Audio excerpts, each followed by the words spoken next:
toc. Bonjour. Pascal Marcelino, c'est notre rencontre du jour. Bonjour.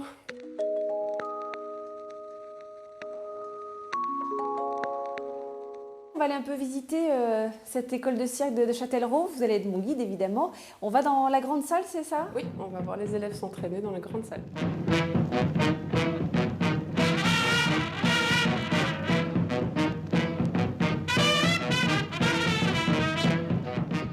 Alors vous êtes belge au départ.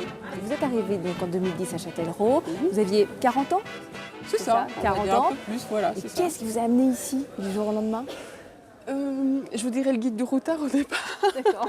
Sur la carte, il a vu Châtellerault.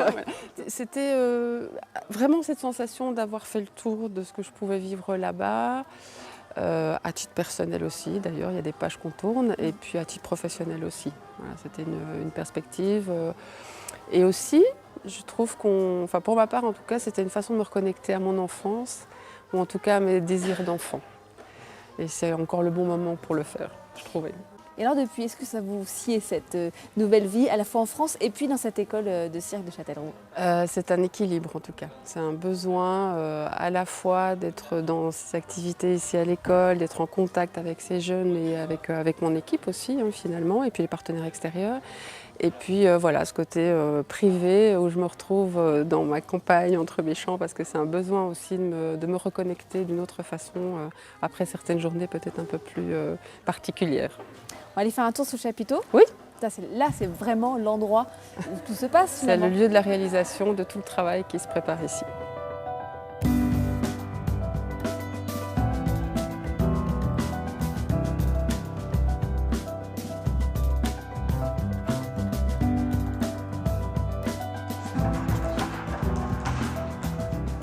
Là, on est sous le chapiteau, c'est la partie scénique.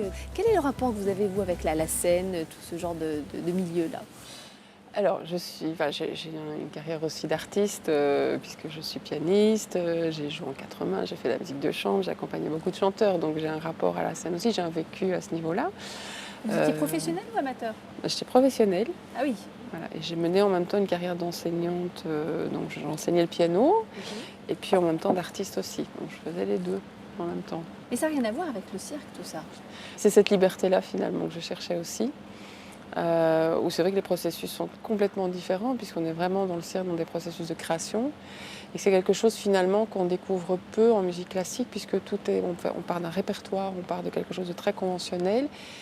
Et ça peut devenir emprisonnant aussi, finalement. Donc ça vous attire tout ça quand même, hein? Oui, mais depuis l'enfance. Et j'ai toujours eu une attirance pour les différents arts, comprendre comment ça fonctionne, le cheminement. Pascal, je vais vous emmener quelque part dans un lieu qui vous est cher, que vous allez choisir. Où souhaitez-vous aller? Alors dans un petit restaurant sur la place de Châtellerault qui s'appelle le Merle Moqueur.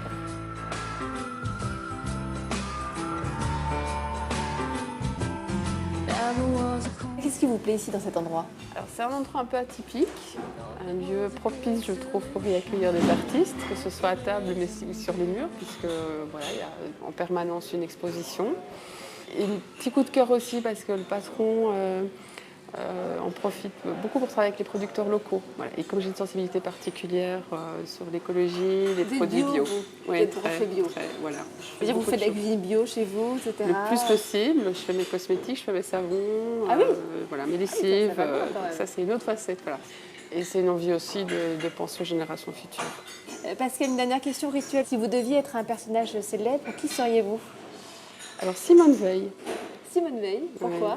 C'est quelqu'un qui a pu épouser la carrière politique, mais en gardant toute une féminité et défendre le combat des femmes avec beaucoup d'unité. Et donc j'ai énormément d'admiration pour elle. Très bien, merci. Puis à Simone alors. Oui. Santé.